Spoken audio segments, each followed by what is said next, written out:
অস্কারজয়ী সঙ্গীত পরিচালক ও সুরকার এ.আর রহমান বিবাহ বিচ্ছেদের পর প্রথমবারের মতো নিজের ব্যক্তিগত চাপ, খ্যাতির মূল্য এবং জীবনযাপনের সংকট নিয়ে কথা বলেন। সঙ্গীত তারকার কথায় স্পষ্ট, গ্ল্যামারের আলো যত উজ্জ্বলই হোক, তার আড়ালে লুকিয়ে থাকে শিল্পীর অগোচর অজস্র ত্যাগ, নীরবতা আর অস্বস্তি। স্লামডগ মিলিয়নিয়ার সিনেমায় সুর দিয়ে বিশ্বজয় করা এই সঙ্গীত গুরু ব্যক্তিগত সংসার জীবনে 29 বছর কাটিয়েছেন স্ত্রী সায়রা বানুর সঙ্গে।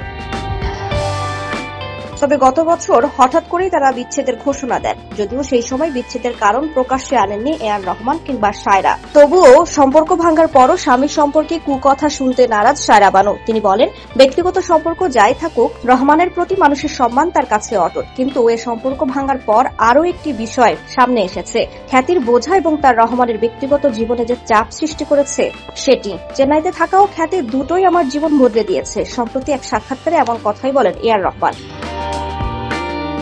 সঙ্গীত পরিচালক বলেন, চেন্নাইতে থেকে জীবন পরিচালনা করা যতটা সহজ মনে হয়, বাস্তবে ততটা নয়। খ্যাতি তাকে যেমন জনপ্রিয়তা দিয়েছে, ঠিক তেমনি কেড়ে নিয়েছে স্বাভাবিক জীবনযাপনের স্বাধীনতা। এই অস্কারজয়ী বলেন, চাইলেই বিদেশে গিয়ে থাকতে পারতাম, কিন্তু আমি কখনো চেন্নাই ছাড়িনি, এখানেই থেকেছি। কিন্তু এখানকার মানুষ আমাকে এত ভালোবাসেন যে ব্যক্তিগত জায়গাটা প্রায় হারিয়ে ফেলেছি। খ্যাতির কারণে ব্যক্তিগত মুহূর্তগুলো কেমন বাধাগ্রস্ত হয় তা ব্যাখ্যা করতে গিয়ে এ.আর রহমান বলেন, আমি খুব একটা বাইরে বের হই না। বের হলেই ছবি তোলার অনুরোধ করতে হয়। এমনকি ভ্রমণে থাকলেও মানুষ বুঝতে যায় না। বিমানবন্দরে পথে সবার লক্ষ্য থাকে ছবি তোলা।